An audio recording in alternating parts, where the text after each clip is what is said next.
शीतल नाम की एक नदी थी जो कई गांवों के बीच से होकर बहती थी। ये नदी सिर्फ पानी नहीं बहाती थी, बल्कि अपने साथ लोगों की किस्मत, रिश्ते और संघर्ष भी बहा ले जाती थी। इसी नदी के दो अलग अलग किनारों पर बसा था विजयपुर गांव। इसी गांव में रहती थीं दो बहनें, सरोज और मंजू। दोनों का मायका एक था, बचपन एक सा था, लेकिन शादी के बाद उनकी जिंदगी नदी के दो किनारों की तरह अलग अलग हो गई थी। घर आमने सामने नहीं थे, फिर भी एक दूसरे के दिल की आवाज अक्सर उस नदी को पार कर जाती थी।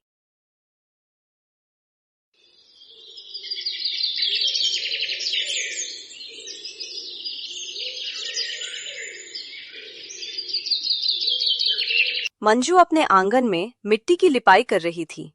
उसके हाथों में कीचड़ लगा था, माथे पर पसीने की बूंदें थीं, लेकिन आंखों में अजीब सा सुकून था। मेहनत उसकी आदत थी और संतोष उसकी पहचान। सुनिए जी, सुबह से लदी हूँ, पानी भी भर लाई, आंगन भी लीप दिया, अब नहाकर चूल्हा जलाऊंगी। आप भी हाथ मुंह धो लीजिए। आज खेत में बुवाई जरूरी है, मैं भी साथ चलूंगी। भाग्यवान, तुम्हारे काम को देखकर लगता है भगवान ने तुम्हें दो नहीं चार हाथ दिए हैं। लेकिन आज खेत का काम मुझ पर छोड़ दो, तुमने बहुत मेहनत कर ली है।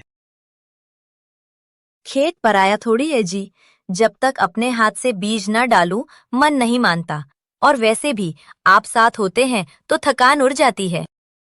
रामू कुछ पल चुप रहता है, फिर हल्की हंसी के साथ सिर हिला देता है।